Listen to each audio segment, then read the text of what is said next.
Imagine you're in prison. Not a prison made of bars, but a prison made of seconds. Tick, tick, tick. Every human life is measured the same way. Birthdays, deadlines, aging, clocks, calendars. We all assume the same thing. Time is a river, and we're floating in it. But modern physics has discovered something strange. The river might not be moving at all. In fact, time may be a property, not a prison. And if that's true, then a 2,000-year-old statement suddenly sounds less religious and more like advanced physics. The kingdom of God is at hand. Let's go down the rabbit hole. For most of human history, time seemed simple. A second was a second, whether you were in Rome, China, or standing next to a goat wondering why it's judging you. Then, in 1905, a young patent clerk named Albert Einstein decided to ruin everyone's watch. His theory of relativity proposed something radical. Time is not absolute. It bends. Yes, bends. Meaning two people can experience different amounts of time depending on speed and gravity. Not metaphorically, literally.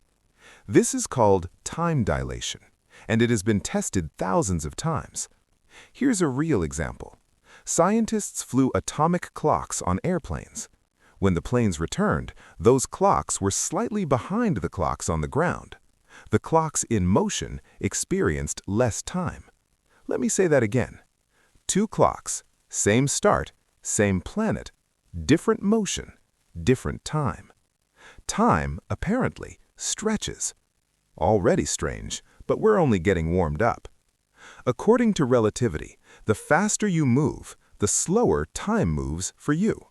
If you traveled near the speed of light, something wild happens. A journey that takes 20 years on Earth might feel like only 5 years to you. You come back younger than everyone you left behind. Congratulations, you just invented accidental time travel. And this isn't science fiction, it's measurable physics. Astronauts on the International Space Station age slightly slower than people on Earth. Not much, but enough to prove the theory. So the first big lesson from physics is this. Time is relative to the observer. It's not universal. And if time is not universal, then the universe might not be organized around time the way we thought, which leads to an even stranger discovery. Some physicists propose something called the block universe. Imagine all of time, past, present, and future, existing simultaneously, like a giant cosmic map. Your birth, this moment, your future, all laid out like pages in a book. You're just reading one page at a time. Meaning now might not be moving, your consciousness is. Think about that. The universe may not be flowing through time. You may be moving through it, like a spotlight scanning a stage, which raises a disturbing possibility. Maybe the future already exists. Don't panic, or panic a little. Both are acceptable. But here's where things begin to sound suspiciously like something theologians have been saying for thousands of years. In physics, time is tied to space. Together, they form something called spacetime. But if time can stretch and warp and behave differently depending on where you are, then time might not be the ultimate layer of reality. It might be a dimension inside something bigger. Now look at the biblical language. Before Abraham was, I am. Not I was, I am. Present tense, always. This describes eternity, not endless timeline, but existence outside of time. Eternity is not a very long timeline, it's a different operating system. If time is a property of the physical universe, then eternity would be the realm where that property does not apply, which leads to a mind-bending possibility. When Jesus began teaching, his central message was simple. The kingdom of God is at hand. Not coming in 5,000 years, not waiting somewhere in space. At hand, near, accessible.